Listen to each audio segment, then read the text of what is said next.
Mattis is looking into it with the entire Pentagon group that does that kind of work. If you just take out the words probably unlikely from that answer, Donald Trump gave a good answer. I think it's certainly possible, and I know they're doing investigations into that right now.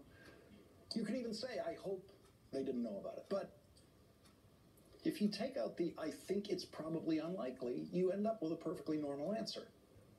I think it's probably unlikely makes it the most pro-Putin answer that a president could give in response to that question today.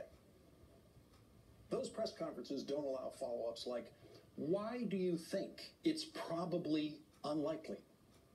Because to think it's probably unlikely, someone has to give you some information about that.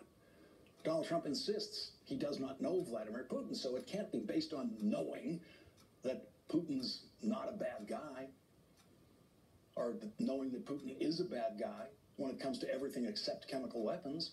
Donald Trump doesn't know that. Donald Trump said today that he changed his position to suddenly be in favor of launching a harmless missile strike that was guaranteed to do no damage in Syria in response to a chemical attack because he saw the victims of the chemical attack on TV. Now, that must mean he never saw the victims of any of the previous chemical attacks in Syria on TV when he was urging President Obama to not fire any missiles at Syria for anything that the Assad regime did, including using chemical weapons. Here's the President of the United States outlining the Trump doctrine of, if you see it on TV, you got to do something. Everybody in this room saw it all too many times over the last 3 or 4 days. Young children dying, babies dying, fathers holding children in their arms that were dead children. There can't be a worse sight, and it shouldn't be allowed. That's a butcher. That's a butcher. So I felt we had to do something about it. I have absolutely no doubt we did the right thing. And it was very, very successfully done, as you well know. Very successfully done. The missile attack did no damage. The Russians, and therefore Syria, were warned at least 90 minutes ahead of time where the missiles would be coming, which is a perfectly reasonable thing to do once you have decided to fire those harmless missiles in this situation. The warning was a very reasonable part of that mission. But the warning was given by the president, who said he was never going to warn anybody what he was going to do militarily. He still hasn't told us what his secret military plan is to defeat ISIS, because he never tips his hand. Never. Unless he's going to fire missiles in the direction of any Russians who might be stationed at a Syrian airbase. Then he tips his hand only to them. The president's most vivid memory now of that night when he ordered his first missile strike is of a piece of chocolate cake. I was sitting at the table. We had finished dinner. We're now having dessert. And we had the most beautiful piece of chocolate cake that you've ever seen. I just need to stop right here at this point to point out that a pathological liar lies when he's breathing. There is simply nothing too small to lie about. And there is a language of pathological lying that always goes much further than it needs to go to make a point.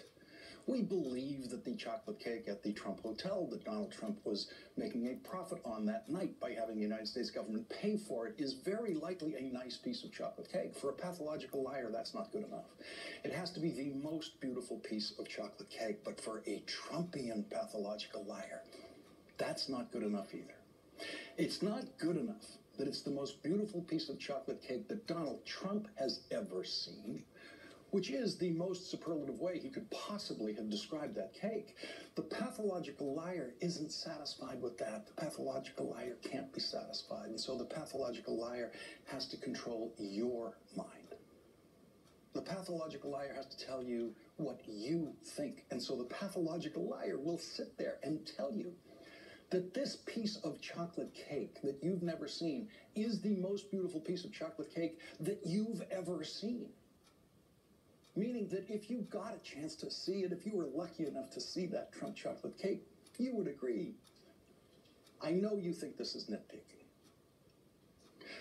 This is a man whose brain cannot process the proper reaction to anything. He cannot look at a piece of chocolate cake and put it in its proper place in the firmament of chocolate cake, wherever that is. He cannot look at dying babies and react as a president must. A president must be able to turn away from the dying babies and make a presidential decision about what to do about the dying babies. And every single president of the United States has had babies being murdered by horrible regimes around the world. And the president, unlike the rest of us, has to decide what to do about that, because the president is uniquely empowered to take actions that the rest of us cannot. There are babies starving to death right now as we speak in the world tonight, but Donald Trump hasn't seen pictures of them. And so it hasn't occurred to Donald Trump to offer any of the starving babies in the world even a crumb off of his plate of the most beautiful chocolate cake they've ever seen.